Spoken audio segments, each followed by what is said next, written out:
अजीब सा नजारा है दुनिया का भी साहब। यहां हर कोई बटोरने में लगा है खाली हाथ जाने के लिए।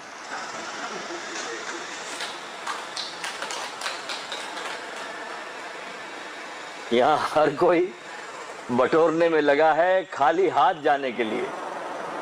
अजीब सा नजारा है दुनिया का भी साहब। देखिए, कल्पना कीजिए कि अगर 15 करोड़ बंदर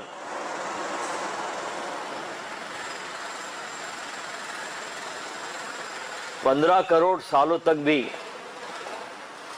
टाइपराइटर पर चटर पटर करते रहे, तो क्या यह पॉसिबल है कि कोई बंदरों के द्वारा साहिर लुधियानी का कोई गीत बन जाएगा? 15 करोड़ बंदर, 15 करोड़ टाइपराइटर, और टाइपराइटर पर चटर पटर करते हुए बंदर कोशिश करते रहे 15 करोड़ साल तक भी, तो संभव नहीं कि कोई साहिर साहब का गीत बन जाए, कोई गाना बन जाए। गाना भी अपने आप नहीं बन सकता। तो इतना बड़ा अस्तित्व, विराट अस्तित्व, चारों तरफ बड़ा विराट है साहब। इसका और नहीं छोर नहीं। ये आकाश जो देखते हैं आप, इसकी पहली लेयर है। जैसे हमारा ये देह पहली लेयर है, ऐसे 7 शरीर की चर्चा मैंने की, ऐसे 7 आकाश और भी है। ये पहली लेयर दिखाई पड़ती है, और बहुत बड़ा स्पेस है इसी का। ऐसे और 7 आकाश है, 7 समंदर है, सप्त ऋषि है, 7 दिन है, शादी के 7 फेरे हैं। इतना बड़ा विराट अस्तित्व ये अपने आप तो नहीं बन सकता। सबसे पहले हमारे भारत की ये पृष्ठभूमि रही है। सारे ग्रंथों में सारे गुरु लोग, सारे बुद्ध पुरुष एक ही बात करते हैं कि आप में परमात्मा पर अटूट विश्वास होना चाहिए। अटूट, जो टूटे नहीं। संत एकनाथ एक बड़ी सुंदर बात कहते थे, बहुत खूबसूरत बात। अगर आपको ये समझ में आ जाए एकनाथ की एक लाइन, तो आपको सब भक्ति का शास्त्र समझ में आ गया। एकनाथ कहते थे कि जो पल भर भी नहीं है विभक्त, वो है भक्त। जो पल भर भी नहीं है विभक्त, वो है भक्त। एक पल भी संसार के सब कामों को करते हुए जो परमात्मा के सुमिरन को छोड़ता नहीं, उसमें डूबा रहता है, वो सच्चा भक्त है। काम आप कुछ भी करते हो, उससे कोई लेना देना नहीं है। भाव दशा आपकी क्या है, कहाँ आपका ध्यान लगा हुआ है, ये असली बात है।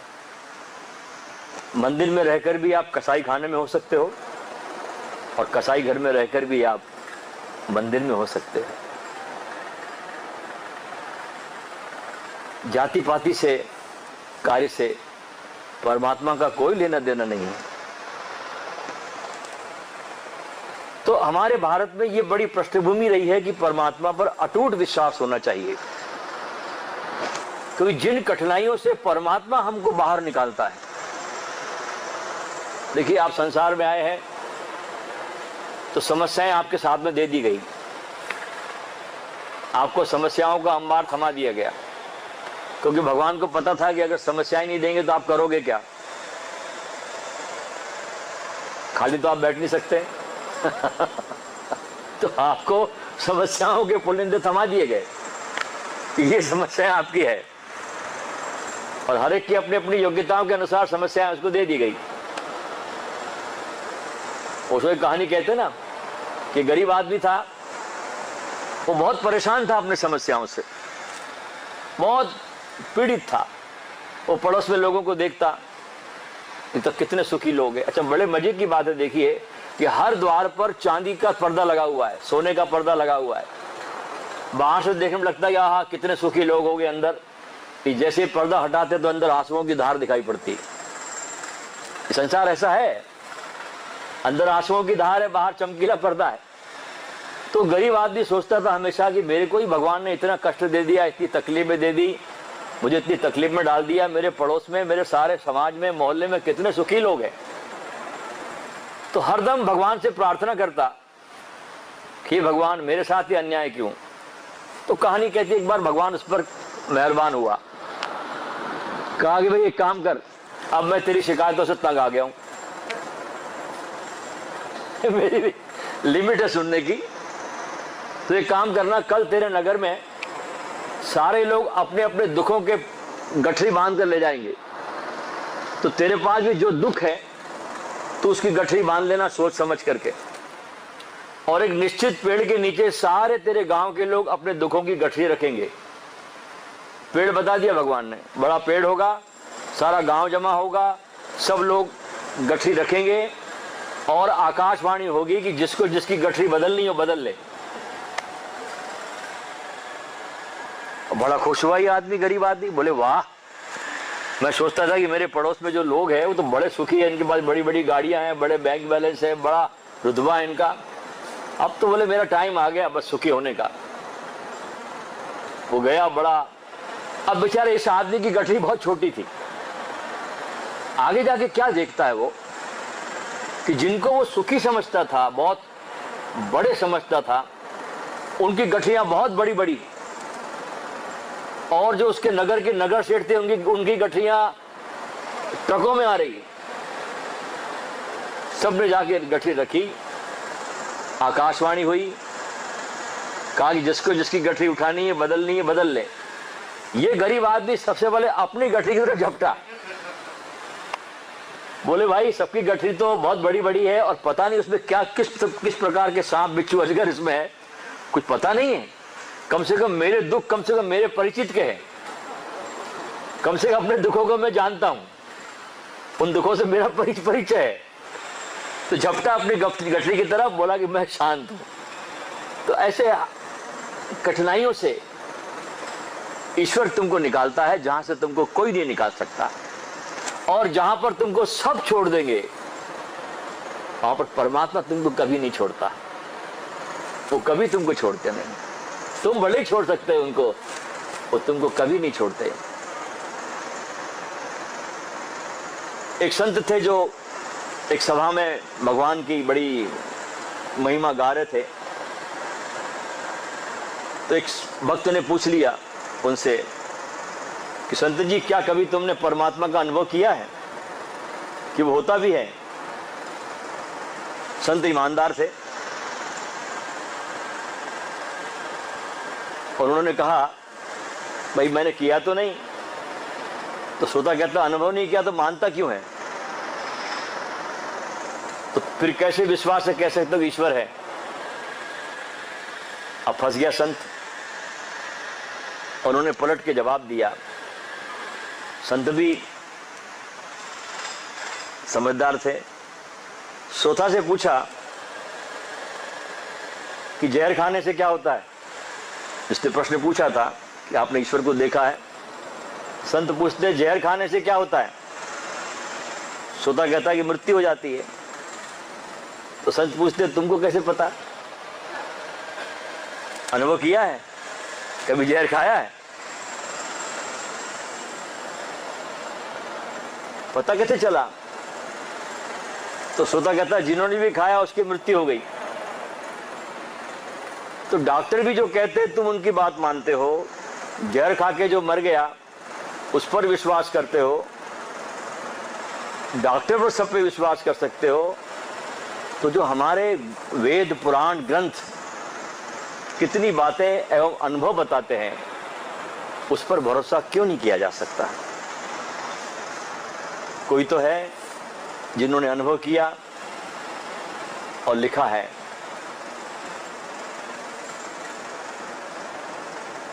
उस सत्संग में लोग कहने लगे ये तो बात ठीक है, कुछ प्रैक्टिकल तो बताओ। तो संत कहते हैं जब तुम कसरत करने जाते हो जिम में तो पसीना निकलता है, बोले हाँ साहब बहुत पसीना निकलता। पसीना निकालने तो जिम में जाते हैं, और यहाँ देखो आपको मुफ्त पसीना निकल रहा है। आपको पसीना निकालने के पैसे देने पड़ते हैं। इस शिविर में आपका पसीना यूं ही निकल रहा है मुफ्त में। इसकी आनंद मनाइए कि पैसे बच रहे हैं। तो जिम जाते पसीना निकलता है? लोगों ने कहा जी निकलता है। तो संत पूछते हो पसीना कहां से निकलता है? तो लोगों ने कहा शरीर के रोम छिद्र से निकलता है। अच्छा, अब तुम ये बताओ कि तुम जब नहाते हो तो वो पानी फिर रोम छिद्र में वापस क्यों नहीं जाता? तुम जब नहाते हो तो उस रोम छिद्र में पानी वापस क्यों नहीं जाता? जब नहाते हो तो पानी उस छिद्र में अंदर क्यों नहीं जाता? ऐसा कौन सा ढक्कन लगा है उस रोम छिद्र पर जिसको पता रहता है कि जिम में गया तो ढक्कन खुल गया और नहाता है ढक्कन बंद हो जाता है? बस ये परमात्मा की कृपा समझने की कोशिश मत करना, नहीं तो पागल हो जाओगे, संत कहते हैं। बात समझना बड़ी मुश्किल होती है। आदमी की बुद्धि इन बातों को नहीं समझ सकती। अब देखिए, एक ही मिट्टी होती है, एक ही खाद होती है, एक ही पानी होता है, उसी में मिर्च भी उगती है और गन्ना भी उगता है ना चमत्कार? एक ही पानी, एक ही मिट्टी, एक ही खाद, मिर्ची भी पैदा करते हैं और गन्ना भी। अब ये गणित क्या है किसी को पता नहीं। वो सूरज जो जनवरी फरवरी में बहुत मीठा लगता है, हमको लगता है हाँ निकल जाए तो कितना अच्छा, ठंडी में सूरज बड़ा मीठा लगता है, वही जून जुलाई में कितनी तकलीफ देता है। सूरज वही है। क्या गणित है, समझने जाओगे तो बुद्धि चकरा जाती है। और मैं आपको बताना चाहूंगा कि परमात्मा के काम में कभी कोई डिफेक्ट्स नहीं होते, कभी उनके कार्य में गलती हो ही नहीं सकती। कि कभी ऐसा हुआ हो कि लीची का पेड़ लगाया और सेब लग गया हो, कभी होता है? ऐसा नहीं होता। कोई संभावना नहीं है एरर होने की। और एक बड़े कमाल की बात उसने अपने हाथ में रखी है परमात्मा ने, वो ये है कि शरीर का विकास तो करता है वो, बुद्धि का नहीं करता। देखो, शरीर का विकास करने के लिए आपको कुछ करना पड़ता है।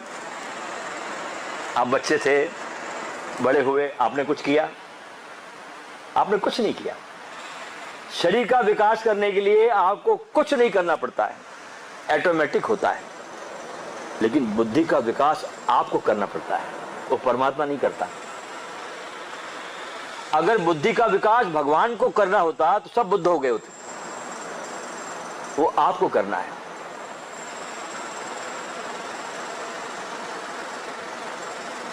इसलिए परमात्मा कहता, शरीर मैंने तुमको ठीक दिया, अब तुमको इस शरीर में ऊपर की तरफ पहुंचना है। देखो, उंगली है आपकी, छोटे बच्चे थे, छोटी छोटी उंगलियां थी, अपने आप बड़ी। आपने कुछ किया? अपने आप बढ़ती है, तुमको कुछ नहीं करना। नाक आपकी जहां तक बढ़नी है वहां तक बढ़ेगी, इसलिए नाक को खींचना मत बड़ी करने के लिए, तुमको कुछ नहीं करना है। एक पुराने किसी किताब में लिखा था कि भगवान होने का सबसे बड़ा सबूत क्या है। किसी ने बड़ा सुंदर जवाब दिया कि भगवान के होने का सबसे बड़ा सबूत है कि आप कल का अखबार तो दोबारा नहीं पढ़ सकते, लेकिन भगवान की कथा जब भी सुनाई जाए तो हर बार नहीं लगती है, जब भी सुनो नहीं लगती है। कहानी वही है, लेकिन जब भी व्यक्ति बैठता है सत्संग में सुनने के लिए तो रोम रोम से भर जाता है उस अमृत को सुनने में। गंगा में डुबकी मारता है तो पानी तो वो नहीं रहता, हर पल बदल रहा है, पर आनंद नहीं बदलता जो रहता है डुबकी मारने का। तो परमात्मा के इस अस्तित्व में, इस जगत में हम आए, हमने जन्म लिया और हम इस कायनात के साथ है। कल चले जाएंगे, कुछ पता नहीं रहेगा कब चले गए, क्या चले गए। गिनती की सांसें हमारे पास है। रोज परमात्मा हमको 21,600 श्वास रोज देता है, डेली। उसके खजाने से रोज आपके नाम पर सांसें बांटी जाती है, 21,600। उसका कैसा हम उपयोग करते हैं, पूरे जीवन का क्या हम उपयोग करते हैं, ये सब हमारी बुद्धि के अनुसार होना चाहिए। इसलिए परमात्मा ने बुद्धि हमको नहीं दी, बाकी सब दिया। देखिए, समय रहते सब काम कर लेना चाहिए। परमात्मा तुमको बार बार झटके भी देता है अपनी तरफ आने के लिए। 40 साल की उम्र होती है, झटका मारता भगवान। कुछ लोग भगवान की तरफ मुड़ना शुरू करते हैं, कुछ लोग फिर भी नहीं आते। 50 साल में फिर झटका लगता है, फिर थोड़े से लोग आते हैं। 60 साल में फिर झटका मारता भगवान, फिर थोड़े लोग आते हैं। अब 70 साल की उम्र हो गई, अब शरीर गया काम से। अब तुम बोलो भगवान का भजन करेंगे, तब यहाँ से दुख होता है, वहाँ से तकलीफ पाता शरीर, यहाँ से तकलीफ पाता शरीर, कमर दुखती, घुटने दुखते, रात को नींद नहीं आती, शरीर में शक्ति बचती नहीं, जबान पे शक्ति बहुत आ जाती है, तो बड़बड़ बहुत करता आदमी। और 70 साल की अवस्था आते आते सारे अधिकार बच्चों के हाथ में आ जाते हैं। जो आपकी प्रॉपर्टी, आपका बैंक बैलेंस, जो भी है बच्चों के हाथ में आ जाता है। अब आप कुछ दान पुण्य करना भी चाहो तो नहीं कर सकते 70 साल की अवस्था में, तो बच्चों के हाथ में पावर आ गया। आप कहो भाई उस संस्था को मैं कुछ देना चाहता हूं पैसा, बच्चे बोलेंगे पागल हो गया क्या, अपना राम नाम जपो, वो हम सब देख लेंगे। तो समय रहते, जब आपके पास समय है, तब परमात्मा से नाता जोड़िए और अपने जीवन को धन्य करिए। और आपका जीवन धन्य तभी होता है, आपका जीवन सुकून से, शांति से, आनंद से तभी भरता है जब आप परमात्मा से अपना नाता जोड़ते हो। उसके पहले संसार के साधन इकट्ठे करने से हमें कष्ट नहीं होगा, लेकिन हम आनंदित नहीं होते, वो हमको कष्ट से बचाते हैं। लेकिन आनंद मिलता है परमात्मा से जुड़ने में। परमात्मा जिससे हम जुड़ना शुरू करते हैं, आनंद की धारा हमारी तरफ बहनी शुरू हो जाती है। इसलिए परमात्मा से नाता जोड़ने के लिए समस्त सद्गुरु आपको पुकारते हैं, चाहे नानक हो, कबीर हो, जीसस हो, मोहम्मद, कोई भी हो, वो आपको पुकारते हैं कि आप इस संसार में अपनी जिम्मेदारियों को पूरा करते हुए परमात्मा से लगन लगाने के लिए, उससे नाता जोड़ने के लिए भी आप आए हैं। और संसार आपको आपके जाने के बाद इस तरह याद ना करे कि अरे एक आदमी था, दुकान पे दिन भर बैठा रहता था, गधे की तरह मेहनत करता था, इतनी प्रॉपर्टी छोड़ा और चला गया। कुछ नाम आपका हो, कुछ ऐसा कुछ काम करके जाइए संसार में कि दुनिया आपको याद रखे। और कभी कभी तो व्यक्ति के जीवन में ऐसा क्रांतिकारी परिवर्तन आता है। एक व्यक्ति हुआ अल्फ्रेड नोबल, इसने डायनामाइट बनाया, आविष्कार किया, जिससे कि बड़े बड़े पहाड़ उड़ा दिए जाते हैं। रास्ता जब बनता है तो डायनामाइट लगा के उड़ाए जाते हैं। युद्ध की सामग्री में इसका प्रयोग होता है, सुरंगें बिछाई जाती है, अनेक लोग मर जाते हैं इस डायनामाइट के कारण। ये इसका आविष्कार था, अल्फ्रेड नोबल। एक दिन क्या हुआ कि गलती से उसके नगर के एक अखबार में खबर छप गई कि अल्फ्रेड नोबल मर गया और ये जिंदा था। अखबार इसके हाथ में आया, ये बड़ा आश्चर्यचकित हुआ कि मैं तो जिंदा हूं अभी, और लोगों ने मेरे बारे में सूचना छाप दी कि और अल्फ्रेड नोबल मर गया। सोचा उसने कि किसी और का भी नाम हो सकता है भाई, मेरे अकेले का नाम जरूर थोड़ी कि मेरा ही नाम अल्फ्रेड नोबल हो। तो क्या देखता है, उसका फोटो भी छपा है नीचे, और नीचे टिप्पणी लिखी है। टिप्पणी ये लिखी अल्फ्रेड नोबल, जिसने डायनामाइट का आविष्कार किया और अनेक लोगों को इस आदमी ने इस प्रयोग के द्वारा मार डाला, बहुत लोग मरे। पता नहीं ये आदमी आगे चल के और कौन कौन से आविष्कार करेगा और कितने लोगों की मौत का कारण बनेगा। अल्फ्रेड नोबल ने जब पढ़ा अखबार में, एकदम जागा और सोचने लगा कि मेरे जाने के बाद दुनिया मुझे इस तरह से याद करेगी। एक हत्यारा, एक मर्डर, एक विध्वंसक। नहीं, मैं अपने आप को दुनिया को इस तरह याद करते हुए नहीं जाना चाहता। उम्र कम थी उसकी, बूढ़ा हो गया था। उसने फौरन निर्णय लिया, अपने जीवन की दिशा बदली और उसके बाद बहुत पैसा था। उसने घोषणा की कि संसार में जो लोग भी शांति के लिए, प्रेम के लिए, सद्भावनाओं के लिए जो लोग काम करते हैं, मैं उसके लिए ये मेरा सारा का सारा पैसा, मैं सारा ये फंड बनाता हूं और उस फंड का नाम बना नोबेल प्राइज, जिसको हम सुनते हैं ना, संसार का सबसे बड़ा प्राइज होता है नोबेल प्राइज, ये उसके नाम पे बना।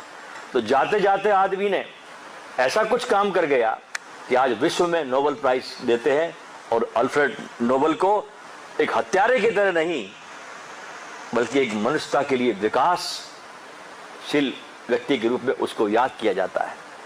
तो ऐसे ही हमें भी जीवन में ऐसे कुछ काम करने चाहिए कि जिससे कि हम जाने के बाद भी हमारी सुगंध लाखों मनुष्यों तक पहुंचती रहे। ओशो देखिए, कितना प्रयास, कितना श्रम, कितना नाम, आज विश्व के कोने कोने में ओशो को जाना जाता है। उनकी सुगंध सारी दुनिया महसूस करती है।